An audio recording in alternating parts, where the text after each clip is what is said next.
Hi,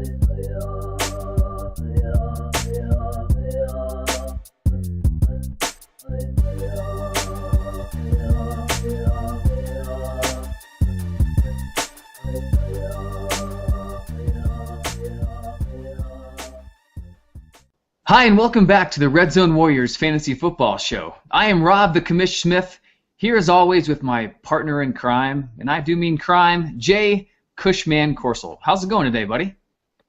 I don't know anything about any crime. I can neither confirm nor deny any knowledge of any crime or any activities there within. Plead the fifth. All right, everyone, so please tweet us all your fantasy football questions at Red Zone Warriors. All right, let's get right to it, Jay. Inquiring minds want to know what's going on with the plethora of injuries going on in the NFL. Injuries? Yes. Injuries. Damn injuries. All right, well, we'll start right here with Stephen Ridley. A source close to the team says that Ridley has torn both his ACL and his MCL. So obviously Shane Vereen, Brandon Bolden, they'll be picking up the slack here, at least in Week 7. It's a short week, Thursday night home game against the Jets.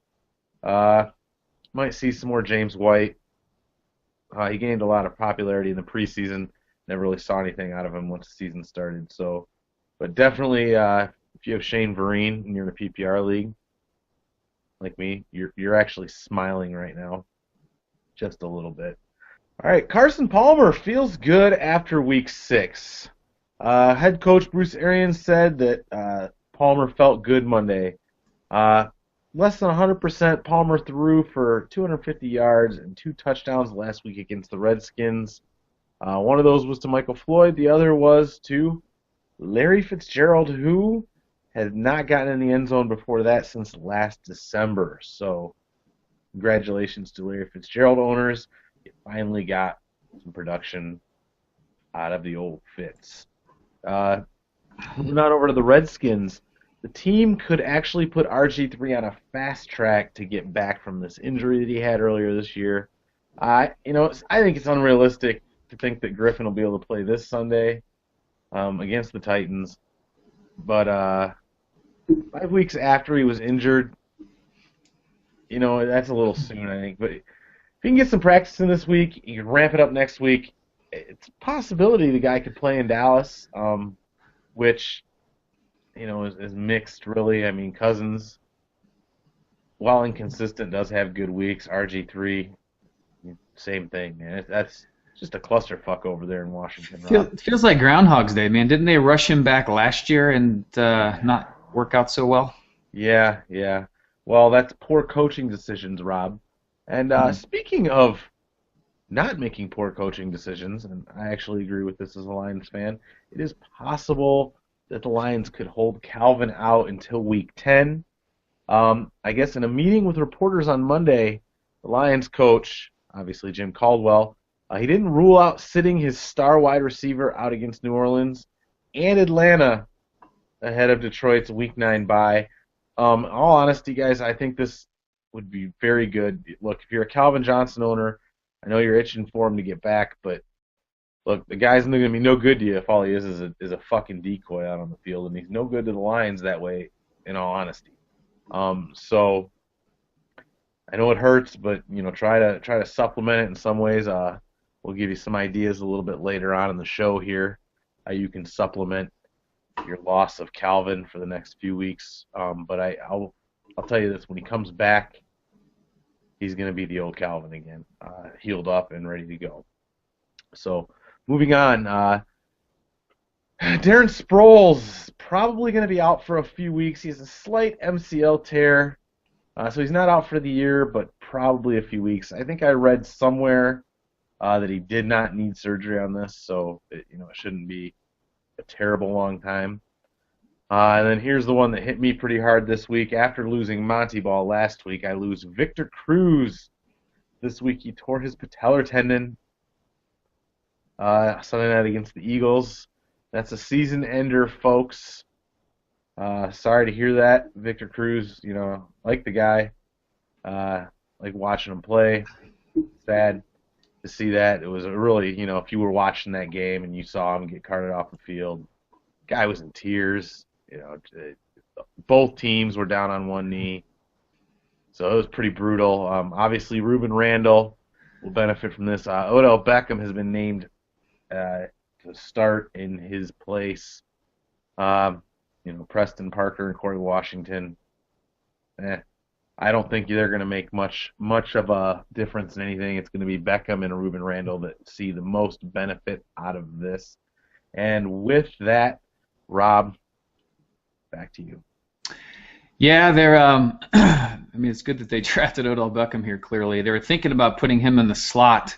That's what I read. They'd rather not. They'd like to keep him on the outside because of his speed, but they might end up putting him in the slot. So we'll just kind of have to see how that unfolds. So, all right. Well, that is the injury issues from Week 6, and we're going to move on to the Week 6 recap, where we quickly go through all the matchups of last week and kind of talk about the good things and the bad things from a fantasy perspective and all the games and how that unfolded and how that might affect things going forward. So, Jay, you're going to get us started with last Thursday night's game, and that would be the Colts versus the Texans. And this ended up being a much closer one than we all thought would be the case. So what happened in this one?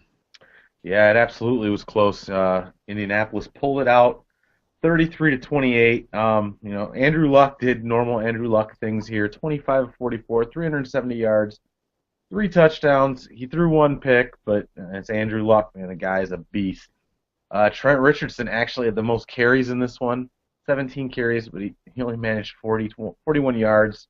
He did get a touchdown, but that's a pitiful, sad 2.4 yards per carry, which is obviously what we've come to expect, and sadly what we've come to expect from Trent Richardson.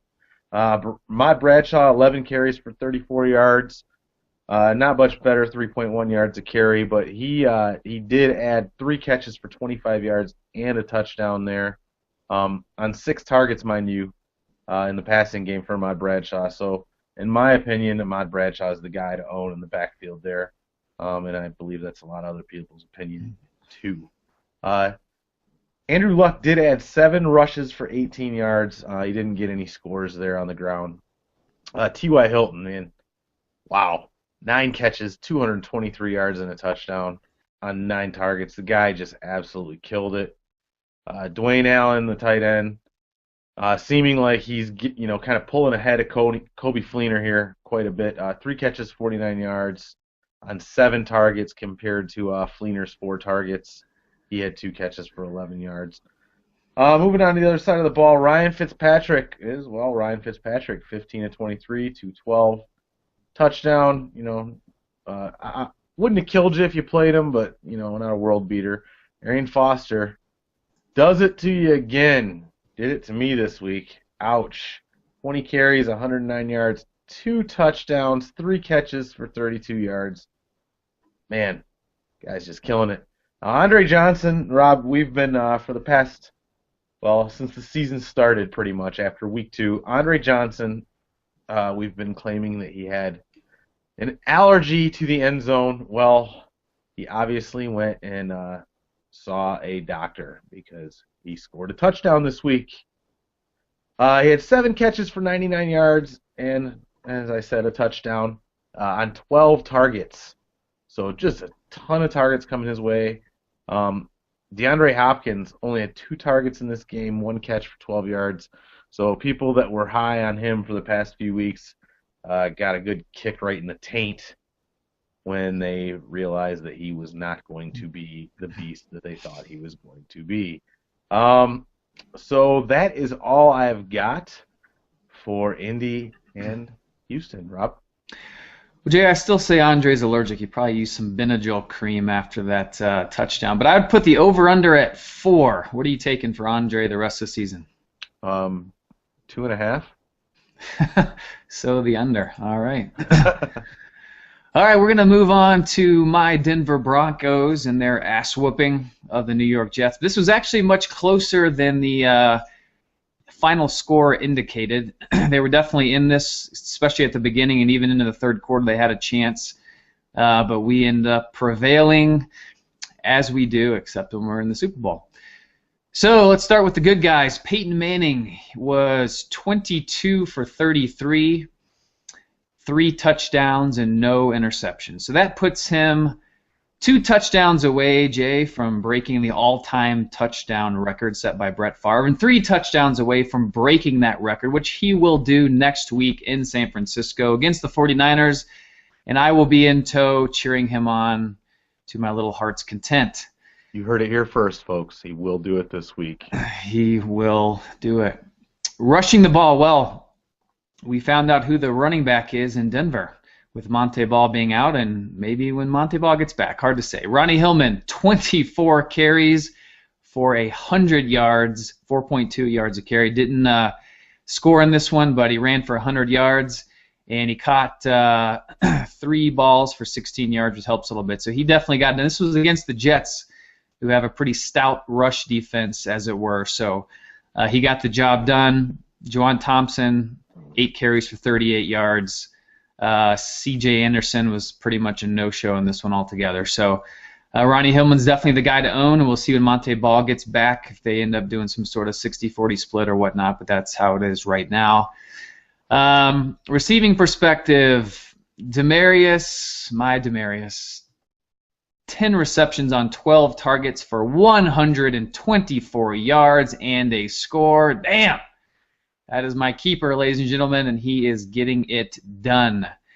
The other Thomas squared, as I like to say, caught 4 balls on 5 targets for 51 yards and 2 scores. So if you ended up picking Julius in the beginning of the 3rd round, he is paying dividends for your team. Emmanuel Sanders had a slow night. He only had 3 catches on 6 targets for 38 yards. So he had a slow one for him. He's typically been getting 100 yards a game. But still, he's a guy worth, of course, starting every single week. Wes Welker is pretty much a no-show. He can be dropped, essentially. Definitely shouldn't be started. He had 1 catch, 1 target for 8 yards, and that was pretty much it. On the loser side of the ball, we had Geno Smith, 22 for 43 for 190 yards, 2 touchdowns, 1 interception. He did rush the ball twice for 11 yards. Chris Johnson, well, he sucks. Ladies and gentlemen, he still sucks. He had 3 carries for 9 yards. So that would be 3 yards a carry. Chris Ivory, 8 carries for 7 yards. Not too good either. It was just brutal for the Jets here. Receiving-wise, Jason Morrow, the tight end there. This guy's actually someone to take a look at. We'll talk about him in the waiver wire pickups. He was targeted a whopping 12 times, caught 10 of them for 68 yards and a score. Eric Decker, little revenge game here, was targeted 10 times, caught 6 for 54 yards and a score. But they were in it here at the beginning, even into the 3rd quarter, before the Broncos pulled away in this one, Jay. All right. Well, I'm glad your Broncos won, but really, no. Anyway, moving on to what had to be, the game of the week, the one everybody was watching, Jacksonville, Tennessee. I mean, weren't you riveted? Riveted doesn't even explain it. I mean, 16-14, Tennessee pulls it out. Oh, it's a barn burner. Thrilling victory. Honestly, wow. These guys, both of these teams are just sad. Blake Bortles, 32 of 46. The guy's throwing the hell out of the ball. 336 yards, touchdown and interception. What we're starting to expect from him is exactly that. 5 carries for 38 yards out of Blake Bortles. And imagine this, he was the leading rusher for the Jags. Yes, that is correct. A lot of people were picking up Storm Johnson this week. He had 10 carries for 21 yards and a touchdown. It's just that their backfield there is just terrible. On the other hand here, Cecil Shorts, 10 catches, 103 yards on 16, count 'em, 16 targets. Really, Allen Robinson's the only one that came close with 9 targets. He had 8 catches for 68 yards. And Clay Harbor, 3 catches for 91 yards, and the lone touchdown thrown by the Jags. Moving on to the Tennessee side of the ball. Winehurst, 17 of 28. No touchdowns. The much heralded Bishop Sankey, 18 for 61. No touchdowns. Jackie Battle actually got the goal line touchdown in this game. Justin Hunter, 3 catches, 77 yards. Delaney Walker, 3 for 57. Honestly, Walker's the most targeted guy on this team consistently. Justin Hunter is kind of, disappointed, as I know a lot of people were really looking to him in the preseason and early this season to be a lot more than what he has been, but that's not happening. So that's all I have on those guys. Rob? All right, so we're going to move on to the absolute drubbing of the lowly, and I do mean lowly, Tampa Bay Buccaneers by the Baltimore Ravens, of all teams, who are now at 4-2. They did this on the arm, Jay, the elite arm of one Mr. Joe Flacco. Threw for 5 touchdowns in this one. I mean, who did not start Joe Flacco this week? I know I sadly did not. He was 21 for 29 for 306 yards, and as I mentioned, 5 touchdowns and no picks. Wow, that is called getting it done in a big way. Steve Smith was targeted the most here, 6 times, caught 5 for 110 and a score.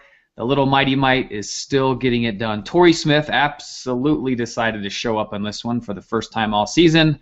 Caught 4 of 5 targets for 51 yards and 2 scores, and as long as 18 yards. So he decided to catch the ball, run some routes, do some things. That was nice to see on everyone's bench, I'm sure. Owen Daniels, 3 targets, caught 2 of those for 32 yards. And a couple other guys that we've never heard of caught a couple touchdowns here. But that's Flacco. He distributes the pigskin. From a rushing perspective, Forsett, 14 carries for 111 yards.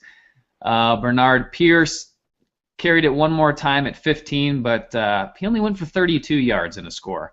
So Forsett is clearly the guy to own here. Taliaferro, only 2 carries for 29 yards. So definitely Forsett is now an every week starter. Everyone else is, well, they're not. Mike Glennon, the other side of the ball, took over for McCown here last couple weeks. He went 24 for 44, 2 touchdowns, 1 pick. Doug Martin kind of does what he does, 11 carries for 45 yards.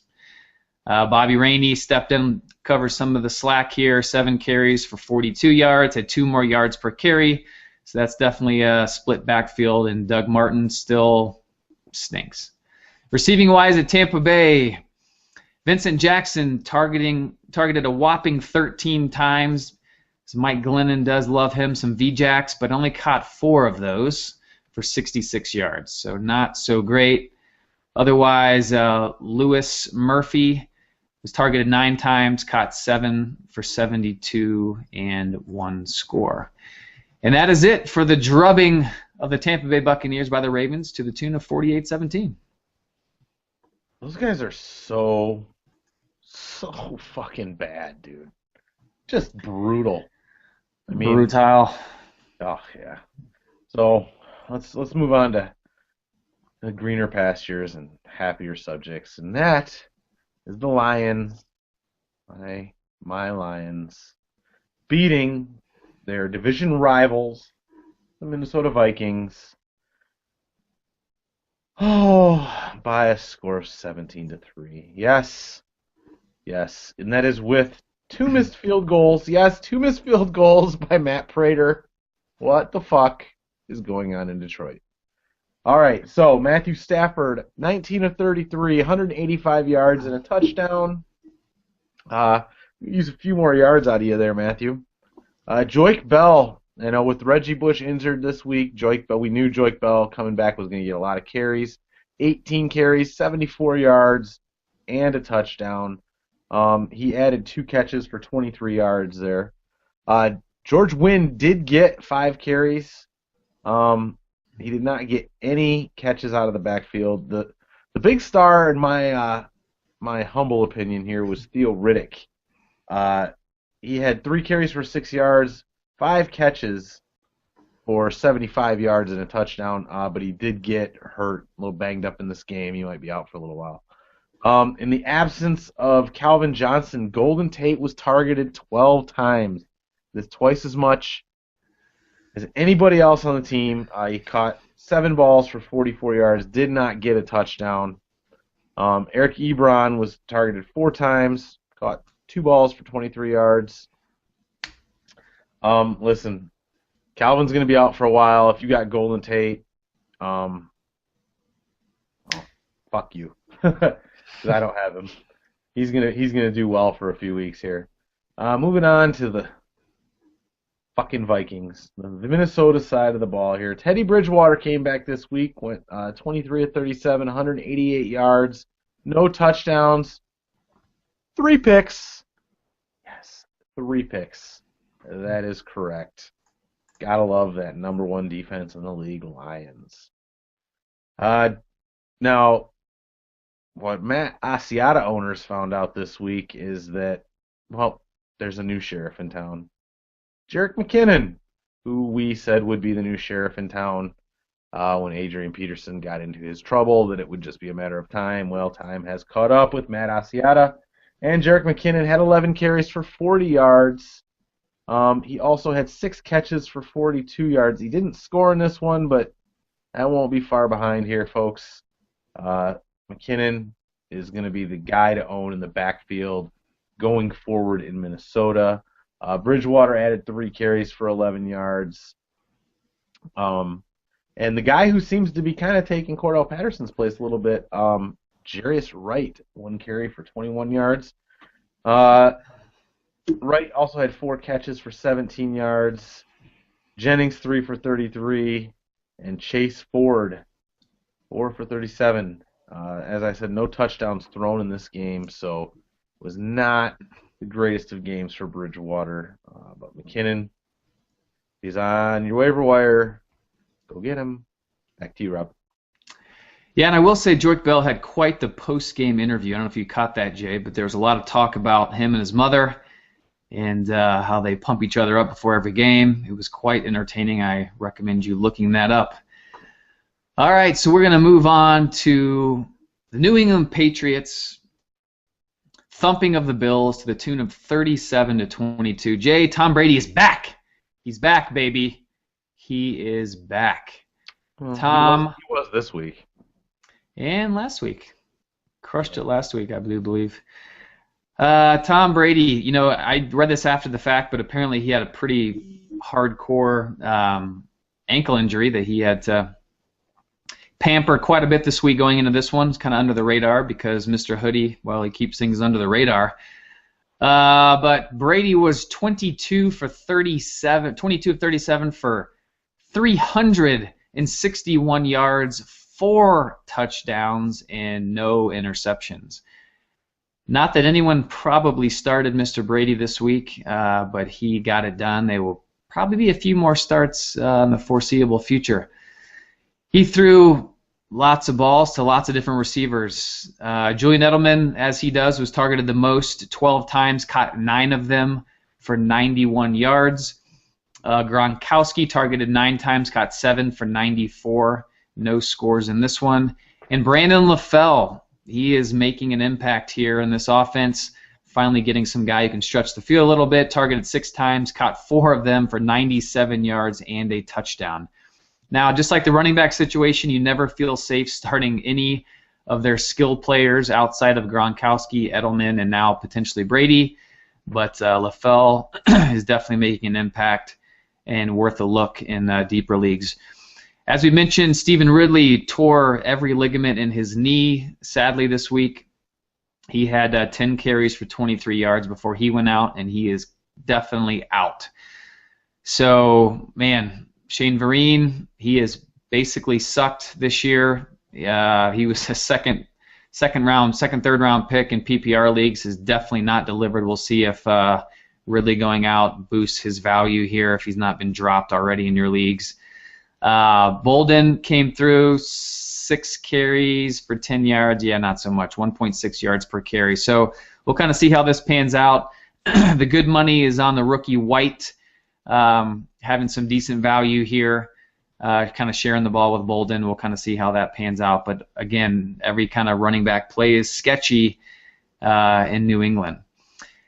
Kyle Orton, man, the guy, he's a little better, Jay, than E.J. Emanuel. This just out. He was 24 for 38 for 299 yards, 2 touchdowns, and 1 interception. He's a professional backup, but that professional backup status is better than the starting status of E.J. Emanuel, so he's making more folks relevant. Well, I was actually thinking about picking him up just so I could rename my team Kyle Orton's Rape Stash. Well, that yes, you could do that because he clearly has one of those below his nose. Robert Woods was targeted the most here in this receiving corps, 10 times, caught 7 for 78 and a score. Scott Chandler, the big white tight end that's like 8 foot tall and runs a 1.2 40. He was targeted 9 times, caught 6 for a whopping 105 yards. Dear God, how did he get that far after catching the ball? I don't even understand it. But he did. And Sammy Watkins, well, he was on Revis Island, so he had a bad game. Needless to say, caught 2 of 3 targets for 27 yards. He'll be back, though, ladies and gentlemen. Fred Jackson is doing it from a rushing perspective. Not so great yards per carry, but he's getting the vast majority of the carries. He got 10 carries for 26 yards and also was involved in the passing game, caught 4 of 6 targets for 17 yards. Spiller is, well, he sucks. He's done. He's so talented. I don't understand why, but he is bad. He's bad. You cannot feel good starting him. Fred Jackson is the back to own. Clearly, standard MPPR. You just got to sit Spiller. Just like last year, he's done. I don't know. It's weird, Jay, but and that's it for the Patriots and the Bills. All right. Well, CJ Spiller, one of those guys, we just end up getting disappointed by him year in and year out. Is he going to be like Kenny Britt for some people, Rob?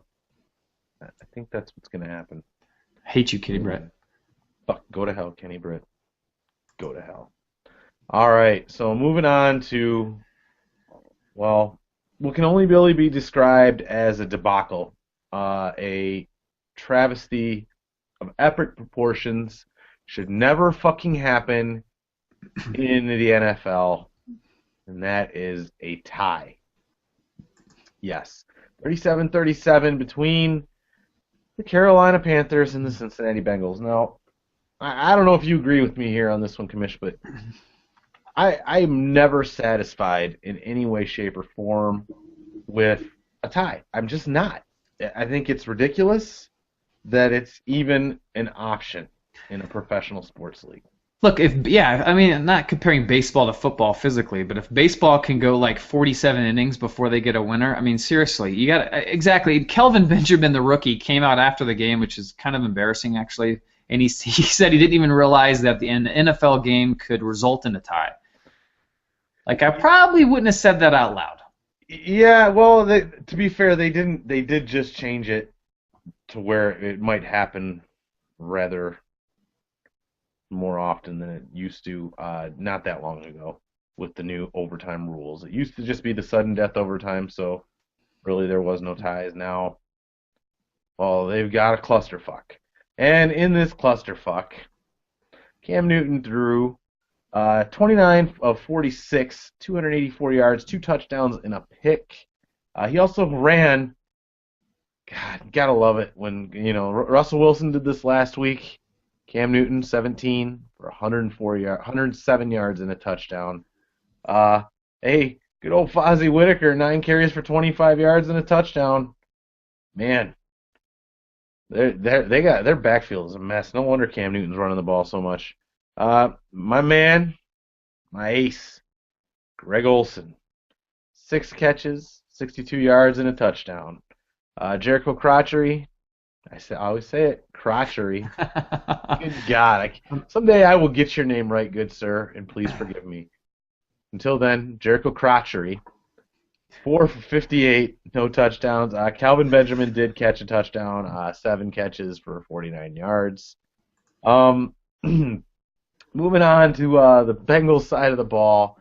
The Red Rocket, Andy Dalton, 33 of 43, 323 yards, 2 touchdowns, and 2 picks.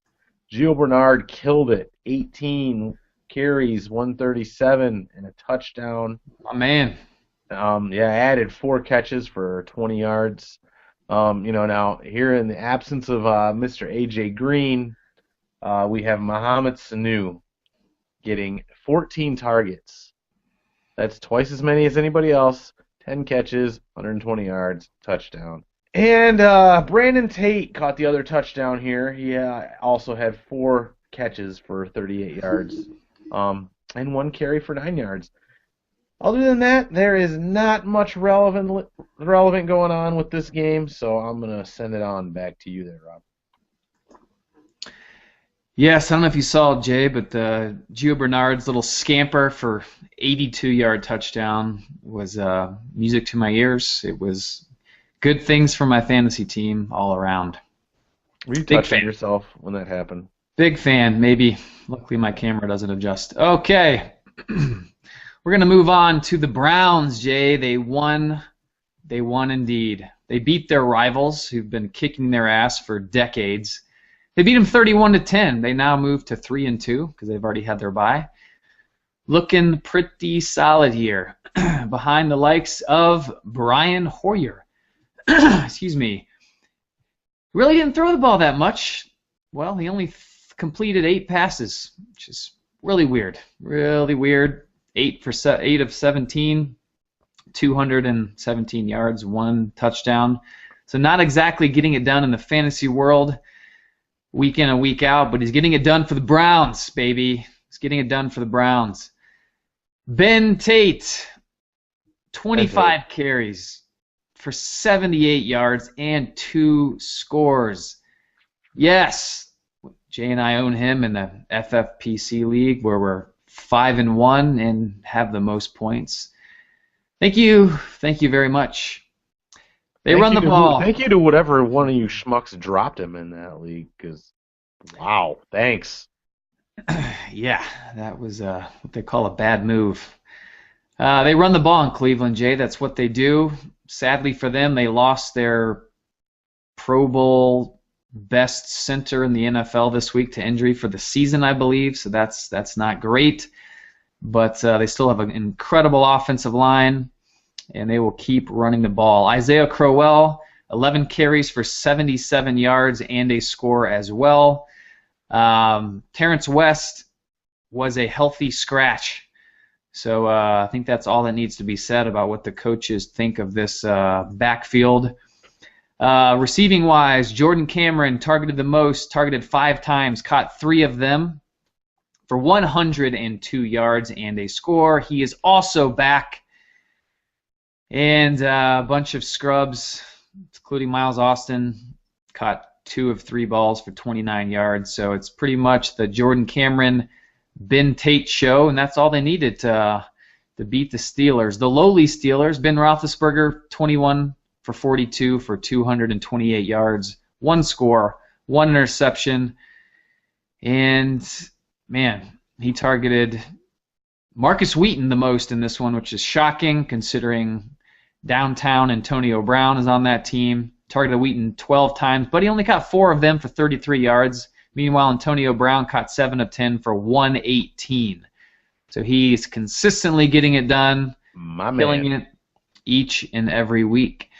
And that is about it, Jay, for the Browns and the Saints.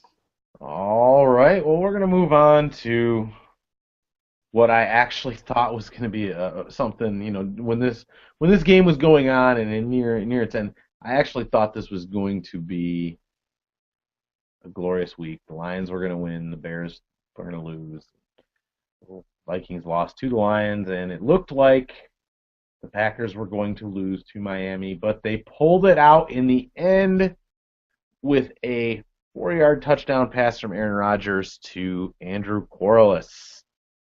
Man, damn. Close. Nice try, Miami. Aaron Rodgers, 24 of 42 for 264 yards and 3 touchdowns. Yeah, he's doing what Aaron Rodgers does.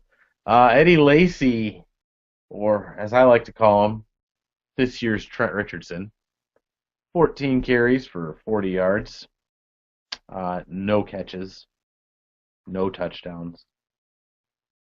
Yeah, that's right. Aaron Rodgers had 6 less yards than him on half the carries.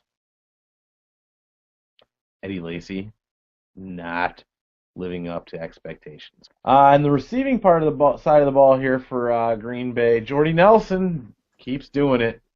9 catches on 16 targets for 107 yards and a touchdown. Randall Cobb, 5 of 58 and a touchdown. Corliss had 2 catches for 11 yards and the touchdown. Man, Jordy Nelson, what a guy. What a guy. Just hats off to you, my friend. My fantasy man crush, Jordy Nelson. Yeah, I know. You're touching yourself again, aren't you? I can hear it. God, you gotta stop doing that while we're shooting this podcast, man. Hey. Listen, I know people wouldn't know if I wouldn't tell them, right? All right, Ryan Tannehill, 20 of 31 for 244 yards, 2 touchdowns, 2 picks. Typical Ryan Tannehill, always throwing those interceptions. Lamar Miller, 14 for 53 and a touchdown. He added 3 catches for 40 yards. No Sean, from what I hear, was again hurt in this one.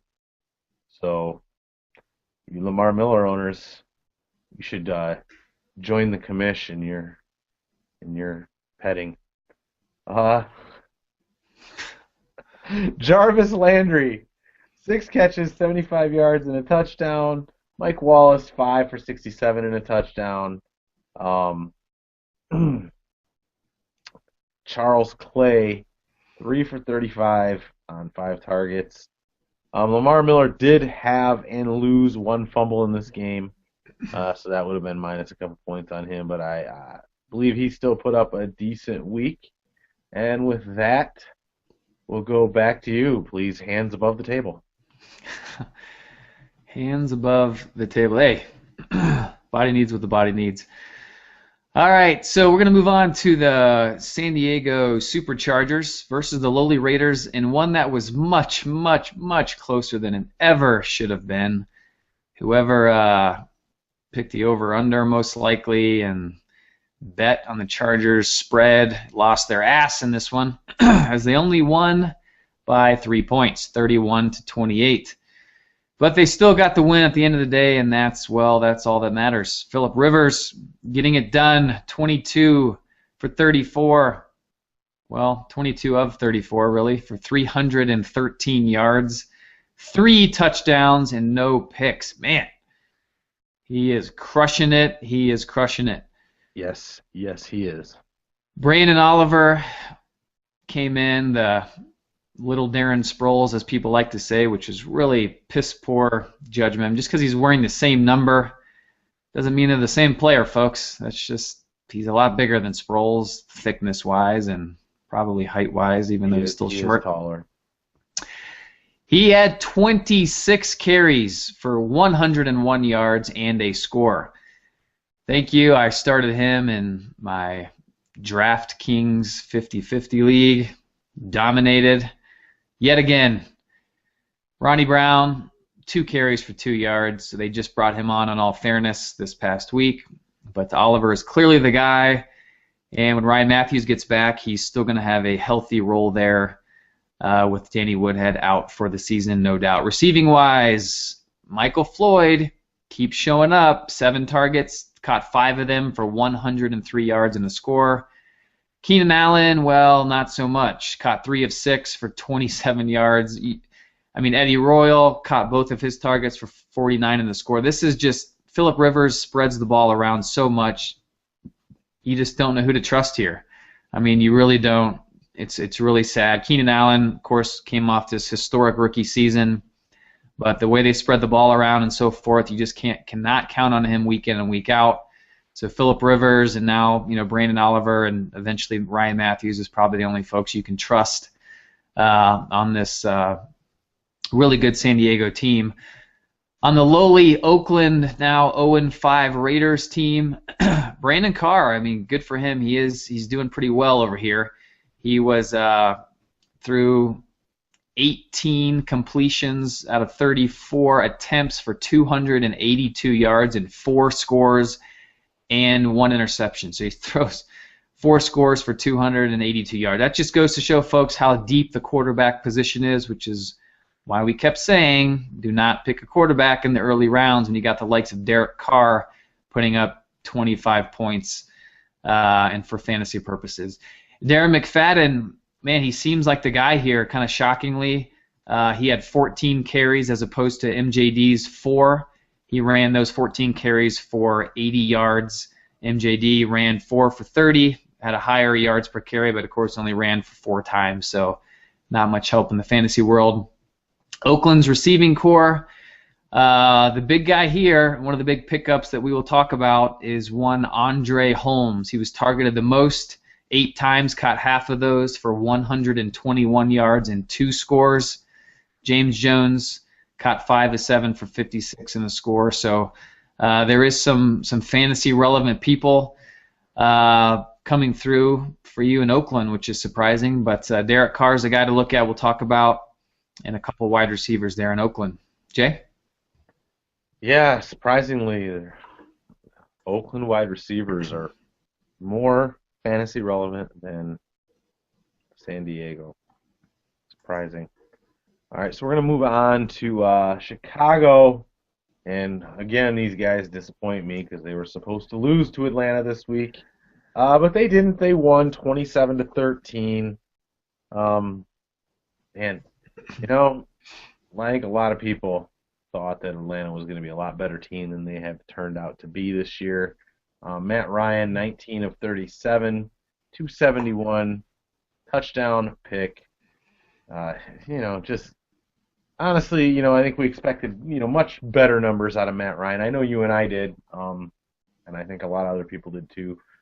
Steven Jackson, 6 for 25. Typical Steven Jackson. He's a plotter.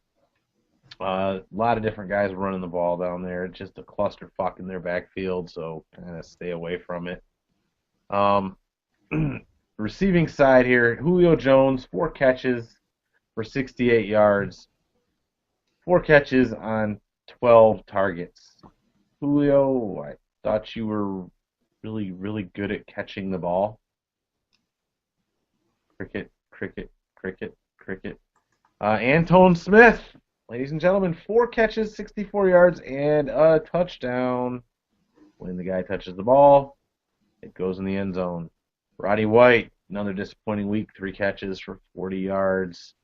Devin Hester, a lot of people were starting to get high on him. He only had 1 catch on 1 target this week. So, Atlanta just not looking as good as a lot of people thought they would. Fantasy-wise especially, just kind of a little bleak down there. Antone Smith starting to become a little bit of a bright spot, though. On the Chicago side of the ball, Jay Cutler continues to impress, 26 of 38, 381 yards and a touchdown. And get this is 3 games in a row with 0 interceptions for Cutler.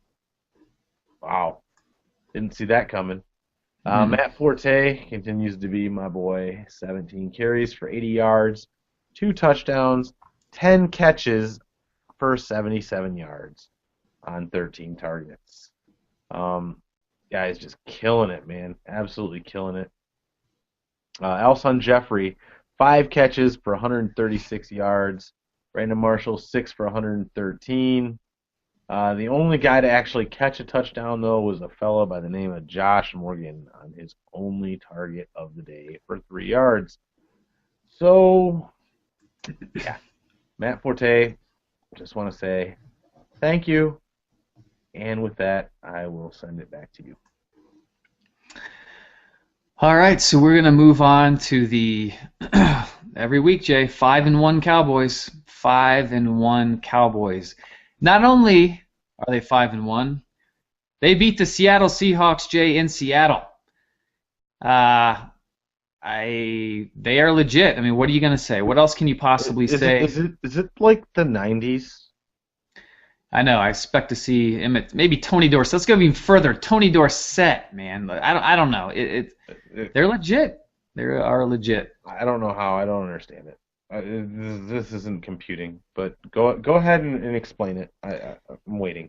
Yeah, this was the game of the week. I mean, they just physically, out-physicaled the Seahawks in their own building, which you don't see that very often. Is that even a thing? Yeah, it apparently is. I mean, their defense is better than they thought. Well, better than we thought they were, and America thought they were. They are legit. Their offense is legit. They get it done. I don't know. It's solid. So they are now 5-1. They knocked the Seahawks down to 3-2. There you go, Sea Chickens. Meet Mr. Reality. Meet Mr. Seahawk. All right, Tony Romo completed 21 of 32 for 250 yards in 2 scores. And again, no interceptions. Him and Cutler must be having lunch together, figuring things out because they're not throwing picks anymore, which is curious, especially against that Seattle secondary. DeMarco Murray, otherwise known as the NFL's leading and best rusher right now, is just broke records. His first 6 games of over 100 yards. I mean, the guy is killing it. Carried the ball 29 times for 115 yards and a touchdown, 4 yards per carry in Seattle. I mean, man, I hope someone did not sit him based on the matchup because that would have been ridiculous. Regardless of how against anybody. Yeah. That's just it. The number one rusher is the number one rusher for a reason, and he's a bad matchup for whoever he plays as well, and people don't look at it like that as they should. Joseph Randle, who is indeed the handcuff, people, if Murray were to go down, carried for 5 times for 52 yards. So definitely, if I'm a DeMarco Murray owner, I am definitely picking up Joseph Randle because Murray is getting just carry after carry after carry. We'll see if he can actually hold up. Receiving-wise, Des Bryant was targeted the most, as you would expect, caught 4 of 10 for 63 yards. You would have expected him to have a down day against Seattle, Richard Sherman and whatnot, who's, again, an asshole. And he did. So he did not exactly deliver, but expectations weren't exactly high either. Terrence Williams caught 2 of 2 for 70. Lance Dunbar was getting it done on the receiving perspective as a running back out of the backfield, caught 4 of 4 for 48. And DeMarco, he caught 6 of 6 for 31. On the other side of the ball, Seattle, Russell Wilson did not have a day like we saw last week, threw 14 for 28 for only 126 yards and 1 interception, no passing touchdowns. However, he did get in with a rushing touchdown. Lynch had a not so great day, 10 for 61. And receiving-wise, again, when Russell only completes 14 passes for 126 yards, it's not great here. Jermaine Kearse caught 3 for 62. Doug Baldwin, who was super fired up after the game, seemed like he was ripping Russell Wilson a new one on video there, caught 2 of 3 for 32 yards and no touchdowns. So this was a weird one. But at the end of the day, the Cowboys were victorious and now go to 5-1. I still don't believe you. This has got to be some obscenely intricate practical joke that you're playing on me. It's the only thing that can explain it. That's it. That's all it can be. So, we're going to move on to the Washington Redskins. Playing Arizona, and, well, as the Redskins will do, they lost. Kirk Cousins, 24 of 38, 354 yards, 2 touchdowns. Sounds like a great day, right? Oh, wait, 3 interceptions. That's minus 6 points in almost any league you're in. Come on, Kurt. You looked so good the first couple games, man, but now it's just not looking great. Alfred Morris, 13 carries for 41 yards. Added 1 catch for 14 yards. Roy Halou, 3 carries, 26 yards. Added 2 catches for 40 yards. Not a great day for Washington's rushing stats at all, fantasy-wise. Deshaun Jackson, he did what Deshaun Jackson will do from time to time. 3 catches, 115 yards, and a touchdown, one of those being a 64-yarder. Jordan Reed, 8 catches for 92 yards. That would have been just capped off if he could have got a touchdown there. But the other touchdown went to my man, Pierre Garçon, who had 4 catches for 31 yards on 6 targets. Andre Roberts, 5 catches for 55 yards. And Niles Paul, now that Jordan Reed is back, is pretty much non-existent with 1 catch for 7 yards. On the Arizona side of the ball, Carson Palmer came back this week. Thank you, Carson. Thank you. He went 28 of 44 for 250 yards and 2 touchdowns. Andre Ellington carried the ball 19 times, had 67 yards. He also caught the ball 6 times for 26 yards. Now, the nice thing here, having Carson Palmer back, was Larry Fitzgerald getting 6 catches for 98 yards and a touchdown, and Michael Floyd, 4 catches for 47 yards and a touchdown. Other than that, besides the Ellington 6 catches, there's not much going on there. The John Brown fella, 4 catches, 43 yards. He's somebody you might, really, really deep leagues, or if Fitzgerald or Floyd goes down, he's somebody to keep an eye on. He seems like he can hold on to the ball, and that Palmer and Drew Stanton trust him. So with that, I am done with the Redskins Cardinals. Rob? All right, so we're going to move on to the Giants and the Eagles, the Sunday night game, which, interestingly enough, Jan, if you heard this, but the ratings are now higher for Sunday night football than they are for Monday night football. So that is the big spotlight game for the players and apparently the fans, which is interesting to me. It's a little nugget there, things we like to provide here on the Red Zone Warriors Fantasy Football Show. So the Giants, we thought they were back, Jay. They're not back. They're not back because if you were back, you wouldn't get your ass whooped 27-0 by a division rival. That's what you would not do. But they did because they're not back, as we said. Eli Manning, well, we thought he was coming around. Back? Well, he didn't throw any picks, so there's that. But outside of that, when you only complete 13 of 23 attempts for 151 yards, I wouldn't necessarily compute the fact that you're back. I would go ahead and call that not back. Yeah, it was brutal, is what it was. Man. Andre Williams was supposed to be a really big start this week. Rashad Jennings out. Philly rush defense wasn't all that great. The guy's going to get a ton of carries. Thought he'd put up some good numbers. He did not.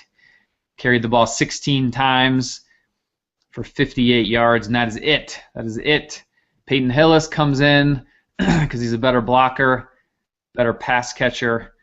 He carried the ball 5 times for 24 yards, and also caught 3 of 5 balls for 28 yards. So, Andre Williams, I don't know what to think about him moving forward. I mean, obviously, when Rashad Jennings comes back, he'll be back to his normal role. The problem is with Williams is when he's in there, the opposing defense knows they're going to run the ball.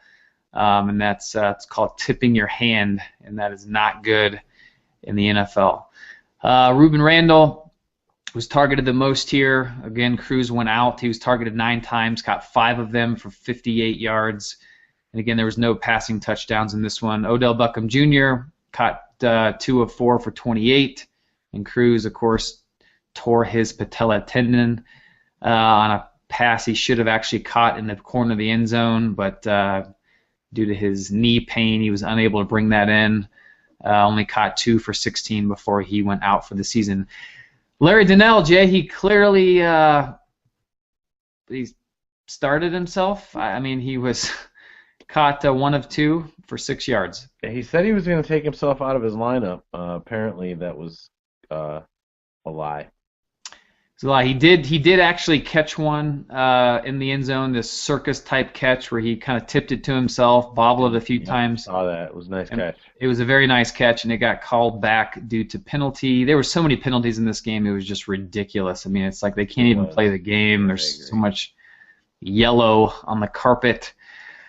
On the victorious side of the ball, Nick Foles plays a little better than he did last week. 21 of 34 attempts for 248 yards, 2 touchdowns, and 2 picks. I think he might be picked the most in the NFL through 6 games, which is odd considering his numbers last year and his efficiency rate, but reality set in, I suppose, here. LaShawn McCoy, you guys are waiting for LaShawn McCoy for a bounce-back game after kind of struggling the first 5 games. He did that in this one. 22 carries for 149 yards. He also was good in the passing game. Caught 2 of 3 targets for 16 yards. So he definitely got it done for fantasy.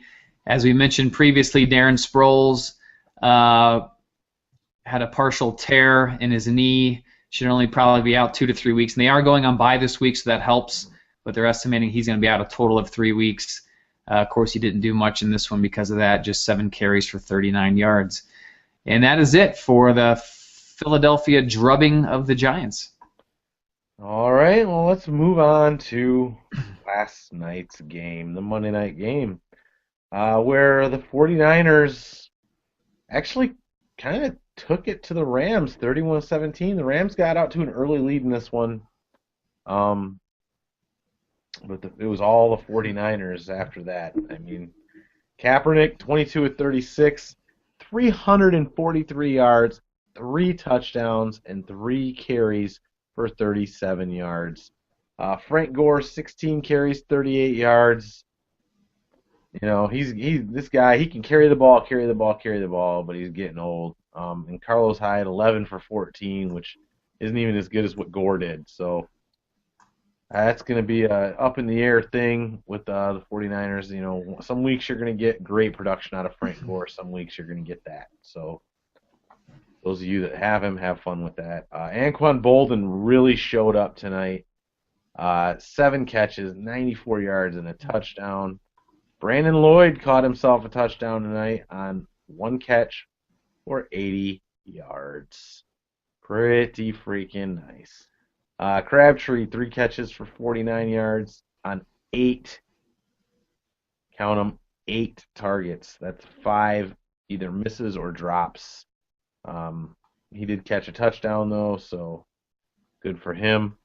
Stevie Johnson, 5 catches for 53 yards. And then Frank Gore didn't have any catches, although he was thrown at once. Moving on to the St. Louis side of the ball.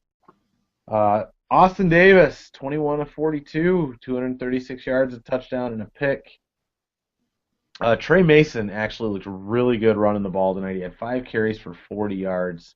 But Benny Cunningham was the recipient of the touchdown. He had 7 carries for 21 yards. And Zach Stacy, 8 for 17. Continues to look bad. Very bad. Jared Cook was targeted 11 times tonight. I think probably disappointing quite a few people in fantasy land. He was only able to haul in 4 of those for 74 yards. Kenny Britt, 3 catches for 39 yards. Tavon Kenny Britt. Yeah, go to hell, Kenny Britt. Agreed. Go to hell, Kenny Britt. Tavon Austin, 4 catches for 35 yards. And the lone touchdown of the night went to Lance Kendricks on his only catch of the evening for 22 yards. Trey Mason added 1 catch for 12 yards. Stacy, 2 for 17. Benny Cunningham, 2 for 12. And disappointing, Brian Quick, 1 catch for 10 yards. So not not a great night for us Brian Quick believers. Brian, come back to us quick. Rob? All right, Jay, well, that's it for the game-by-game recap of the week. And we're going to move on to the waiver wire pickups. We're going to start, as always, at the quarterback position. And, Jay, how can we not start with one Mr. Elite Joe Flacco, who threw for 5 touchdowns in Week 6? As we are fond of saying here at the Red Zone Warriors Fantasy Football Show, you cannot spell elite without Flacco. And apparently, according to this week, that was true. He had 235 yards and no touchdowns in Week 5 to 306 yards and 5 touchdowns in Week 6. He is drawing a really nice matchup against the Falcons. So if you need a QB for this week, perhaps, grab Flacco.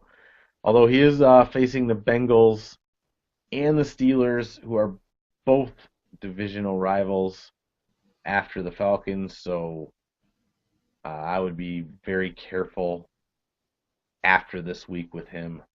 But for this week, hey, have fun. Rob? Yeah, I'm actually thinking of picking him up in a league where I have Matt Stafford, who, if he's without Calvin again this week, that's probably doesn't mean good things, and it's hard to pass up any position player against the Falcons, frankly. So that's something I'll be thinking about this week. And how much waiver wire money were you planning on spending on Joe Flacco? Well, since I'm practically broke, this is true. I have no money left. I'm just going to have to hope and pray for the best. All right, so we're going to move on to a guy who didn't do so hot this past week, Mr. Brian Hoyer, but he has thrown for 200-plus yards in all 5 of his starts this season, has at least 1 TD pass in every game, and he's entering now a very good stretch of the schedule that delivers 3 straight lousy pass defenses, and that would be the Jaguars, the Raiders, the Buccaneers. So if you're hurting at quarterback, this guy's been pretty consistent, has a pretty decent floor, not necessarily a high ceiling, but when you're playing the likes of the Jags, Raiders, and Bucks, you've definitely got a chance, and that would be Brian Hoyer. All right, yeah. Well, that is definitely a great upcoming schedule. One that, actually, I'm going to be honest with you, makes me a little bit hot and bothered. Something else that makes me hot and bothered, as I mentioned earlier, Kyle Orton's rape stash. Look, the guy is obviously a better quarterback than E.J. Manuel. He fits the system better, whatever. He's averaging 303.5 passing yards and 40 attempts. He's not going to be great for you, but he is going to definitely be chucking it quite a bit the next 2 weeks against the Vikings and the Jets. So if you are in need of a quarterback and you really, really, really like mustaches, then Kyle Orton, definitely your man. He could be your man, Jay. Could be your man.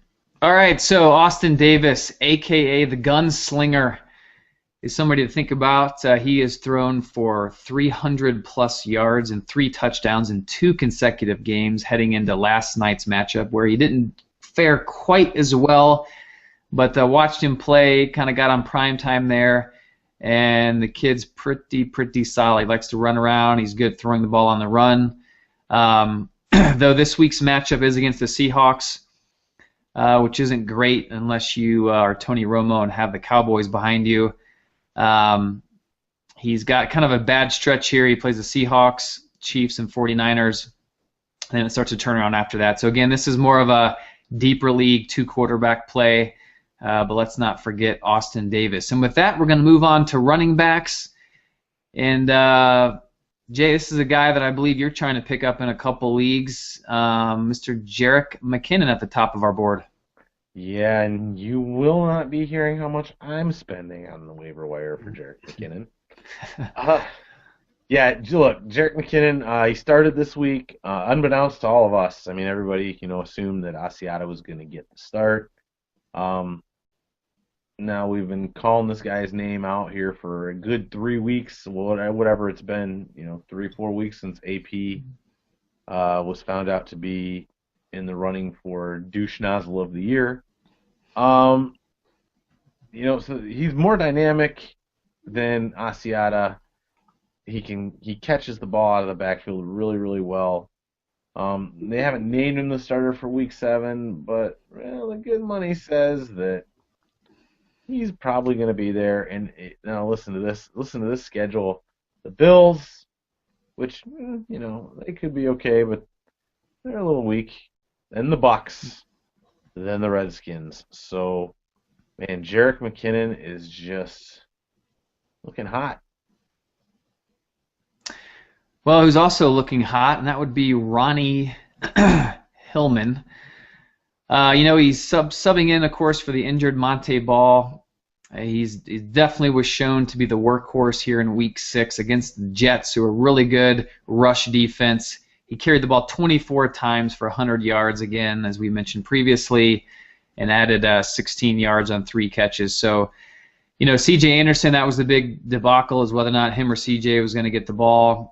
C.J. didn't get a single touch despite being active in this game, so that tells you all you need to know is that Ronnie Hillman is the guy, and if he happens to still be out there on your waiver wire, if he can put up 100 yards against the Jets, he's got the 49ers, Chargers, and Patriots left, so he's going to be a very good play, an absolute must play in your lineup, and definitely until Monte Ball gets back and we figure out what's going on there. And I will say I heard yesterday, which is pretty gross, the Monte Ball's injury, his growing injury, which again makes me cringe when I even say it. The muscle tore from the bone, Jay. It tore from the bone.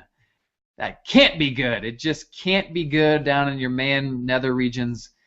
So he's going to be out again for probably another 3 weeks or so. So Ronnie Hillman's the guy to pick up there. Yeah. Doesn't sound like the greatest of injuries to have.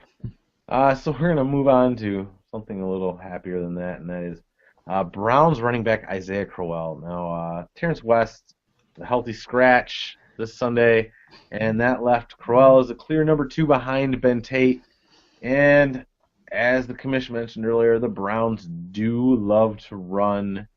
So Crowell he's got a little more than the handcuff value. Tate ran 25 times for 78 yards and 2 touchdowns.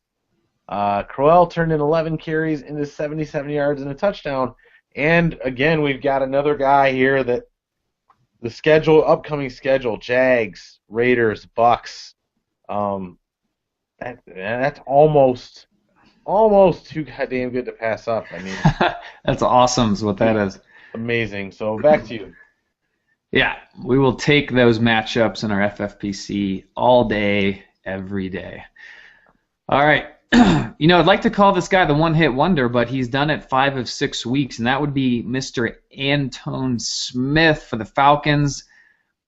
Another game, Jay, another touchdown. He turned a swing pass into a 41-yard TD against the Bears last Sunday, which now gives him scoring plays of 54, 38, 48, 74, and 48 yards on the season. The guy has not scored closer than 38 yards from the end zone.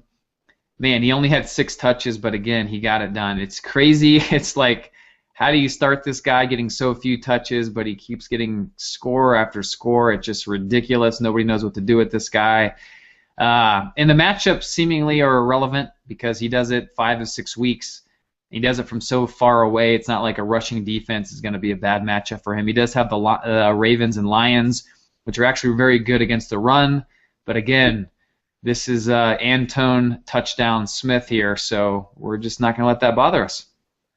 Yeah, we'll see. We'll see what Ndamukong Suh has to say about Antone touchdown Smith. That's all I got to say about that. And moving on here to somebody from a team that, honestly, I didn't think I'd be talking about anybody from this team. But we're going to talk about a few, and one of them is Darren McFadden. And yes, believe it or not, he is on waivers in more than a few leagues. Look, he ran a season-high 80 yards against the Chargers in Week 6.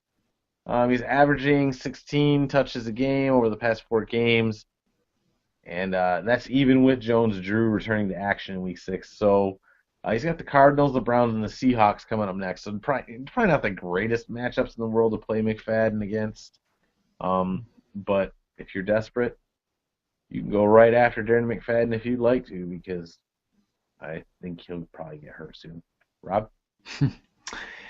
Yeah, we're going to move on to another option here. We mentioned previously Storm Johnson. He did manage to score a touchdown this past week, but it's just not what we're looking for as a whole from Jacksonville, which really none of their players are, frankly. He had 10 carries for 21 yards, 1 catch for, -4. It's hard to get excited about any of these guys. Storm seems to be the guy to choose, with Gerhart, being hurt, being a 1.5 yards per carry sort of guy. So if you need to pick somebody up here, it's definitely going to be Storm. But again, don't set your hopes too high. Yeah, definitely don't set your hopes too high. At least one guy in our league, in one of my leagues, that actually started him this week and wasn't great. Stephen Ridley tore his ACL and MCL and is out for the season. So, as we mentioned earlier, Vereen hasn't looked the greatest, so you might want to look at Brandon Bolden and or James White, both guys for obviously the Patriots. James White is probably going to be eventually the guy that takes over, especially if Ridley's out for the season. Oh, he is definitely out for the season. White's probably going to be the long run starter, but Bolden may get a few more carries for the first few weeks of this change in the Patriots guard at running back. They do have the Jets up next, which tough matchup for running backs. Bears and Broncos after that. So buyer beware here. We haven't seen much to be happy about out of the Patriots backfield this year. I mean, Ridley put up 1 or 2 good games, but other than that, it hasn't been great. Maybe this can turn it around and they can do a little better, but my money would be on no. So we're going to move on to the wide receivers now. And Rob, you are going to start us off with a rookie for the Giants.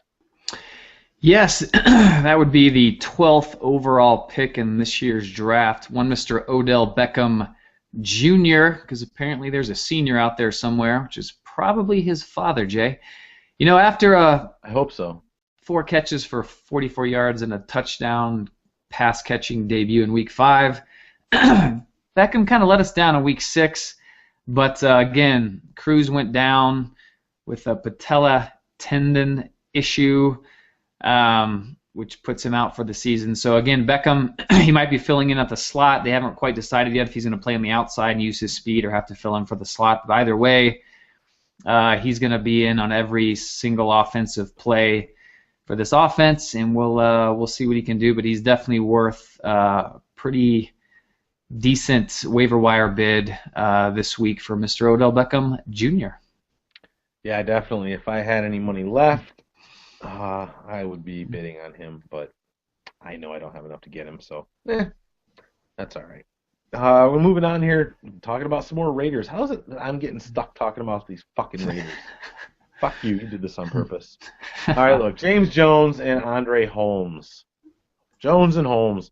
They have 2 wide receivers in Oakland that have fantasy value, and those are they. Jones has been steady performer since the season began. He's got leads the team with 35 targets. But Holmes has really come on strong. The past 2 weeks he's had 9 for 195 yards and 3 touchdowns. So, and between the two of them, they count for half of Derek Carr's 30 targeted throws in Week 6. They've got the Cardinals, the Browns, and the Seahawks coming up. So again, probably not the easiest schedule coming up for him here, but still, I mean, it's hard to pass up a couple of wide receivers who are getting, between the two of them, more than half of all of the targets that the quarterback is throwing. So James Jones, Andre Holmes. Back to you. Yeah, it's really Derek Carr here. I mean, Matt Schaub clearly sucks, as all Houston fans out there know. So he's doing well, this guy, making some guys irrelevant who otherwise were not. So we're going to move on to Packers wide receiver Davante Adams. He's definitely been pegged, Jay, as the Packers' number 3 wide receiver. His role continues to expand.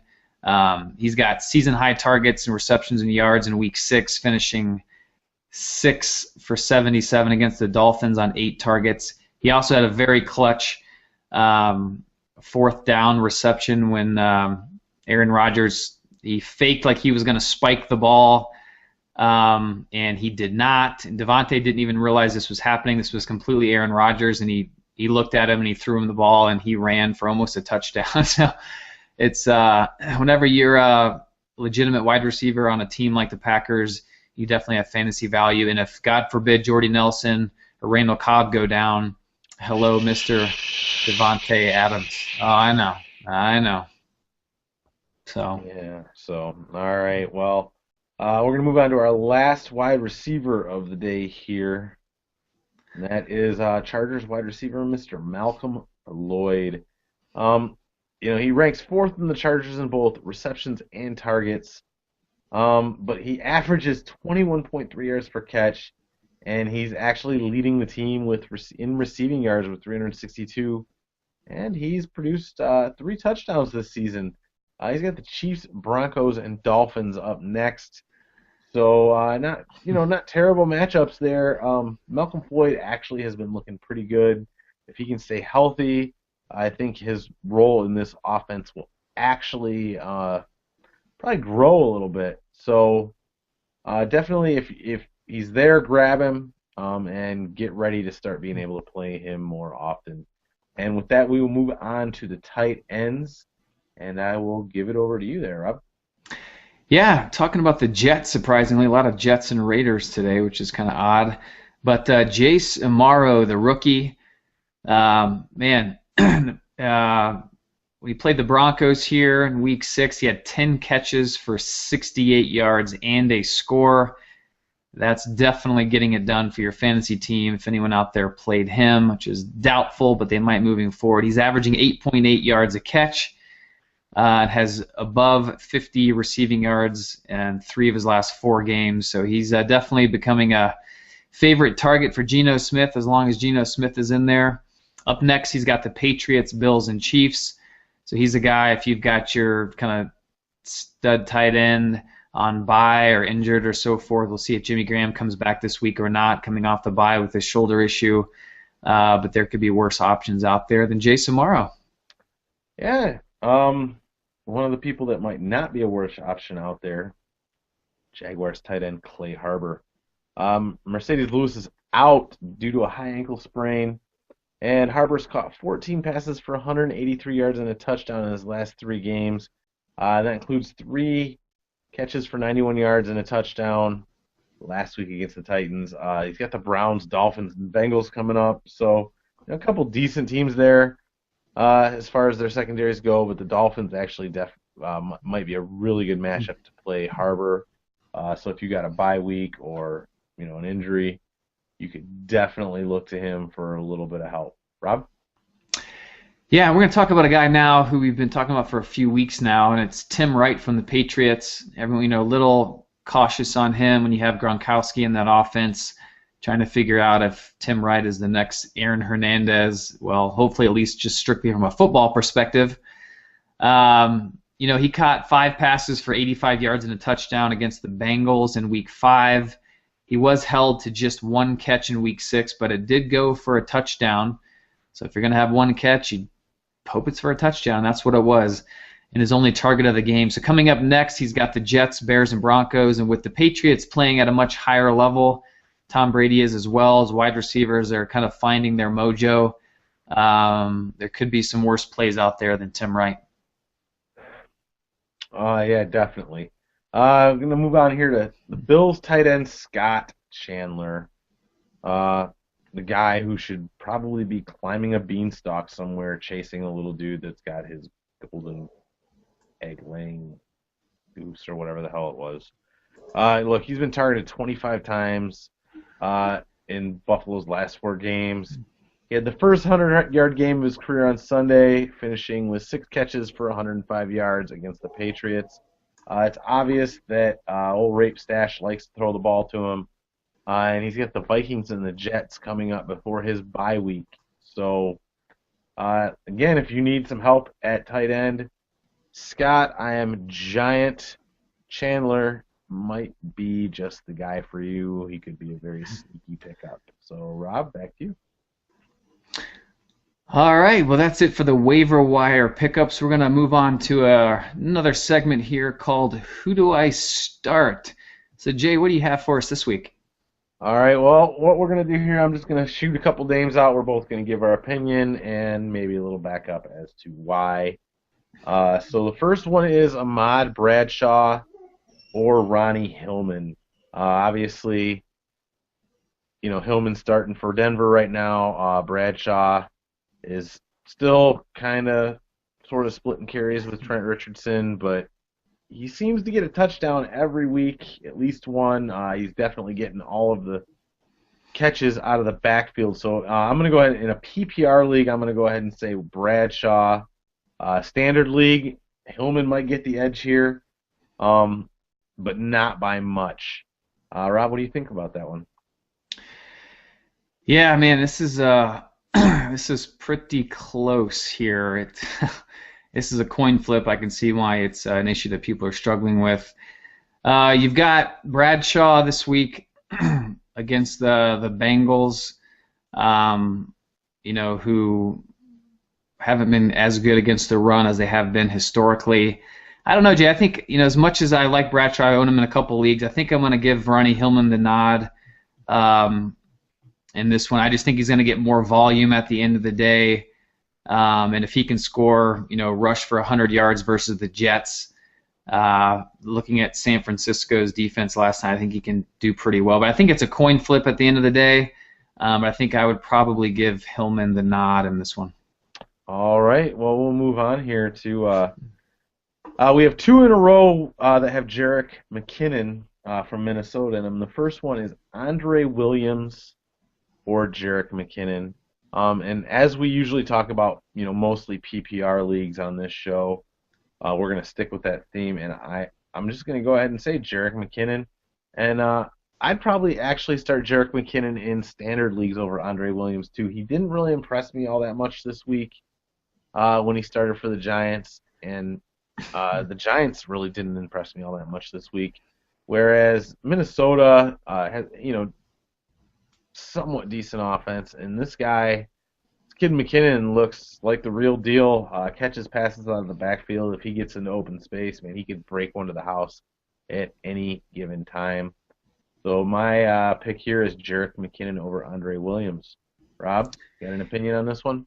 Yeah, I'm going to kind of cop out on this one. I'm going to take Andre Williams in a standard league and McKinnon in a PPR. You've got Andre going against the Cowboys upcoming in this division game. You know, Cowboys, of course, their defense is a lot better than people thought. He's going to get, you know, a decent volume, probably get at least 15, 16 carries, but it didn't look so great last year. And McKinnon is kind of getting it done, you know, both carries and through the air. And it's going to have to be through the air because the Bills actually have a top 5 rushing defense this week. So, again, I would take McKinnon in a PPR and Andre Williams in a standard.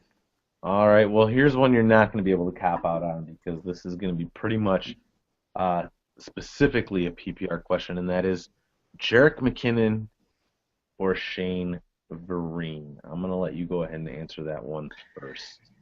Yeah, you know, Shane Vereen, again, with Ridley out, you assume he's going to get more volume, but this is a major, major division rival game against the Jets here. And Shane Vereen hasn't been a guy you can trust all season. He does get it done through the air when he does do anything, and that's what they're going to have to do versus the pretty stout Jets rush defense. So I think because of all the question marks there and being led by Coach Hoodie, I think I'm going to have to give the edge to Jerick McKinnon on this one. Yeah, well, I'm gonna go out on a limb here. I'm a big fan of Shane Vereen. I know the guy's got talent. I know that he can. He's played the lead back role when Ridley fumbled too much or what have you. But so with Ridley out and the question remaining between White and Bolden, who's going to be the workhorse back, the guy that gets beat and banged around? I think Tom Brady's going to be throwing the ball out of the backfield a lot. And Shane Vereen is going to be the recipient of that, and I would start him in a PPR league over Jerick McKinnon this week. We're going to go ahead and move on here to the last one. And this is actually one that I was dealing with this week, and I think a few other people may be dealing with this. You've had a few injuries to running backs lately, injuries to wide receivers. You might need a new flex play after Victor Cruz went down, and you're looking at your waiver wire, and who's there? Benny Cunningham and Roy fucking Halou. So, Benny Cunningham or Roy Halou, I actually went with Roy Halou this week. I think I would go with Benny Cunningham next week. He just seems to get, a little bit more volume, although in PPR leagues, Roy Halou does have an upside because he does get the ball thrown to him. But, again, Benny Cunningham, I just think he's got a better chance of getting a touchdown. I think he's got a better chance of getting more carries. Rob, you got any kind of opinion on this? That kind of shit show having to do that? Yeah, this is a tough one because Cunningham's got the Seahawks this week. So Cunningham is no DeMarco Murray, so I don't expect him to get 100 yards, plus he's splitting carries. So I think, thinking more about this because of the matchup, I'd probably give the nod to Roy Halou, especially in a PPR league, just because Cunningham's playing the Seahawks. Halou's got the Titans this week, and again, the Redskins, granted they're not probably much better than the Titans. I don't know if they're going to be a come from behind sort of situation where Roy Halou would see the majority of the carries. So it's kind of a coin flip. I think Cunningham does have a better chance of getting like a first and goal on the one sort of scenario and getting a touchdown. But I think Halou might have a higher ceiling. Well, that's it for Who Do I Start this week, and that is it for our show, Jay. So on the next show, we'll be discussing Week 8 waiver wire grabs, along with helping you decide who to start and who to sit. In the meantime, go to redzonewarriors.com, where you can watch previous episodes, see our rankings, and subscribe to and rate the show via iTunes. And don't forget to follow us on Twitter and tweet us all your fantasy football questions at RedZoneWarriors. So for the Cushman, I am Rob the Commish Smith, and we will catch you next time.